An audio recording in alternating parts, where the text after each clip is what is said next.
අද අපේ කතාවේ හීරෝ තමයි ලියෝ. ලියෝ කියන්නේ යුරෝපියන් ආකිටෙක්චර් කෙනෙක්. එයා ඉස්සරහා විශාල උබතව කෝටිකයක්. එහෙම නැත්නම් ඩෙලිම එකක් තිබුණා. ලියෝට තමන්ගේ ජීවිතේ බොහොම තීරණාත්මක තීරණ දෙකක් ගන්න සිද්ධ වුණා. එයා ඉස්සරහා මෙන්න මේ ඔප්ෂන් දෙක තියෙනවා. ඔප්ෂන් නම්බර් 1 ලෝකේ ප්‍රමුඛතම ආයතනයක ස්ථිර රැකියාව.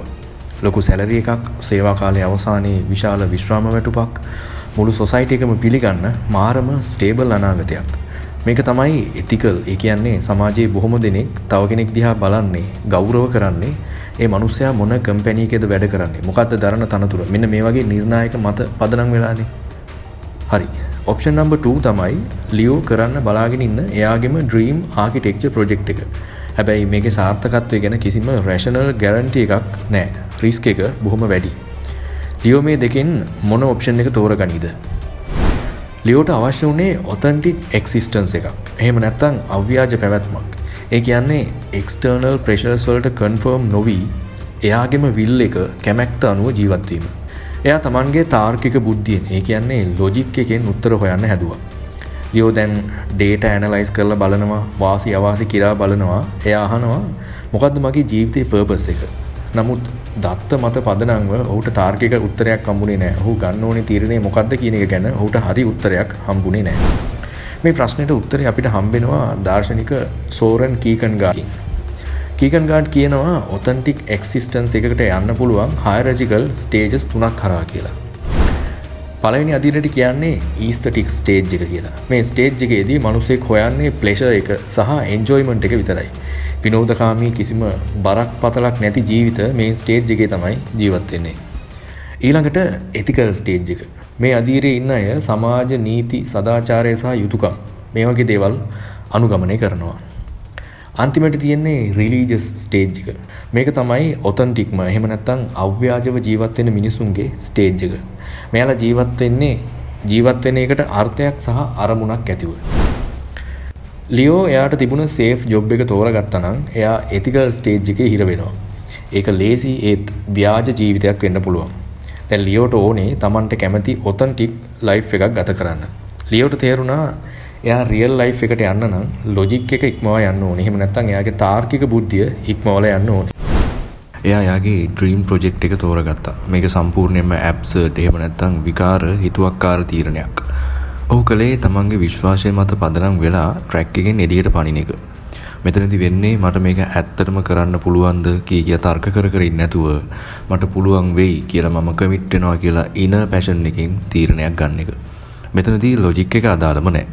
අපේ ජීවිතේ ඉම්පෝටන්ට් මූව්මන්ට්ස් වලදී සහ දත්ත සාක්ෂි වැඩ කරන්නේ නැති තැන්වලදී, ඒ කියන්නේ අපිට ලොජිකලි තීරණයක් ගන්න බැරි තැන්වලදී අපි රිස්ක් එක ඇක්සෙප්ට් කරන්න ඕනේ. මොකද ලොජික් එකට ලිමිට්ස් තියෙනවා. ලොජික්ස් වලට ලිමිට් තියෙනවා. ඕනෑවට වඩා දේවල් දිහා තාර්කිකව බලන්න ගියාම සමහර වෙලාවට අපිට ඩිසිෂන් පැරලිසිස් වලට ගොදුරු වෙන්න තියෙන අවදානම වැඩි.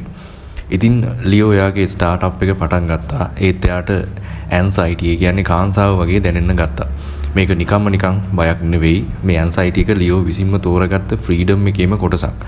මොකද එයා රිස්ක් එකක් අරගෙන ලියෝ ගත්ත චොයිස් එකේ ප්‍රතිවිපාක ගැන එයාට සම්පූර්ණ වගකීමක් දැනෙන්න ගත්තා. ඒ කියන්නේ අපිට දෙයක් සාර්ථකව කරගෙන යන්න නම් ප්‍රමාණවත් තරම් ප්‍රෙෂර් එකක්, ෆියර් එකක් තියෙන්න ඕනේ. ලියෝගේ ප්‍රොජෙක්ට් එකේදී ප්‍රශ්න ගොඩක් ආවා. එයාගේ තාර්කික බුද්ධිය, එහෙම නැත්නම් ලොජික් එක කිව්වේ ගිව් අප් කරන්න කියලා. ඒත් එයා තීරණය කරා එයා ඉස්සරහට තියෙන අනාගත අවිනිශ්චිතතාවයට එරෙහිව සටන් කරනවා කියලා. ලියෝගේ ස්ට්‍රැටජි එක උනේ මෙන්න මේ ක්‍රමවේදය. මේකේ පළවෙනි ස්ටෙප් එක තමයි accept uncertainty. ඒ කියන්නේ ජීවිතය inherently unpredictable. ඊටාම අනපේක්ෂිත බව එයා තේරුම් ගත්තා.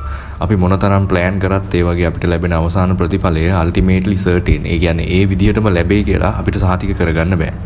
ඒ නිසා ජීවිතය තුළ සිද්ධ වෙන දේවල් අවිනිශ්චිතයි කියලා අපිට පිළිගන්න සිද්ධ වෙනවා. දෙවෙනි ස්ටෙප් එක විදිහට ලියෝ කරේ මෙන්න මේක. create own meaning. ඒ කියන්නේ ලියෝ ගන්න තීරණ වලට බාහිර පාර්ශව වලින් අවසර ලැබෙනකම් බලන් ඉන්නේ නැතුව බාහිර පාර්ශව වලින් ඒවට හේතු තේරුම් හොයනව වෙනුවට ලියෝ ගත්ත decisions සහ actions තුලින් එයාගෙම meaning එකක් ලියෝ create කරා. ලියෝ දෙයක් කරනවා නම් කරන්නේ තේරුමක් ඇතුව බව එතකොට external parties වලට තේරෙනවා. තුන්වෙනි සහ අවසාන ස්ටෙප් එක. ලියෝ එයාගේ ලොජික් එකේ නොයිස් එකට තාර්කික බුද්ධියේ හඬට කන් දෙන එක නැවැත්තුවා. මේක කරොත් මට මේ දෙන්නේ නැති වෙයි. ඊට වඩා මේ වැඩේ කරොත් හොඳයි. අනිත් අයත් කලින් මේ වැඩේ කරලා ෆේල් වෙලා තියෙනවා. මටත් එහෙම වෙයිද දන්නේ නැහැ. මෙන්න මේ වගේ දෙයක් කරන්න කලින් පේන බලනවා වගේ අපිට එන සිතුවිලි වල එල්ලිලා ඉන්නේ නැතුව වැඩේ පටන් ගන්න කියලයි මේ ස්ටෙප් එකෙන් කියන්නේ. ලියෝට එයාගේ ස්ටාර්ට්අප් එකෙන් හොඳ ආදායමක් ලැබෙන්න ගත්තා. ඒත් එයාගේ ලොකුම ෆුල්ෆිල්මන්ට් එක ඒ ආදායම නෙවෙයි. සල්ලි වලින් නෙවෙයි එයාට එයාගේ ෆුල්ෆිල්මන්ට් එක හම්බුනේ. එයා ඉස්සරහා තිබුණ අන්සර්ටේනිටි එකට එරෙහිව එයා කරපු ස්ට්‍රගල් එකකින්. ලියෝට ලියෝ විදියටම එයා කැමති විදියට ජීවත් වෙන්න ඕන නිසා එයා ගත්ත තීරණයේ සාර්ථකත්වය ගැන අවිනිශ්චිතතාවයක් තිබුණත් ඒකට විරුද්ධව සටන් කරලා හු ලබාගත්ත ජයග්‍රහණය සල්ලි වලට එහා ගියපු අචීව්මන්ට් එකක්. ජීවිතේ ඔයාට ඔයාගේම ඔතෙන්ටික් ලයිෆ් එකක් ගත කරන්න ඕනේ නම් තර්ක කර කර පේන බල බල ඉන්නේ නැතුව ඔයා ඉස්සරහා තියෙන අවිනිශ්චිත අනාගතයට මුහුණ දෙන්න බලාගෙන ඒ හිතුවක්කාර තීරණය ගන්න ඕනේ. හැබැයි මේක හැමෝටම කරන්න පුළුවන් දෙයක් නෙවෙයි. මේ අදහස් ටික මේ ෆිලොසොෆිකල් ජර්නි එක ඔයාගේ ඔතෙන්ටික් සෙල්ෆ් එක හොයාගන්න උදව්වක් වෙන්න ඇති කියලා මම විශ්වාස කරනවා. බොහොම ස්තුතියි අදත් අවසානයේ තෙක් රැඳී සිටීම ගැන. Hey kid, don't ever let them get inside your head.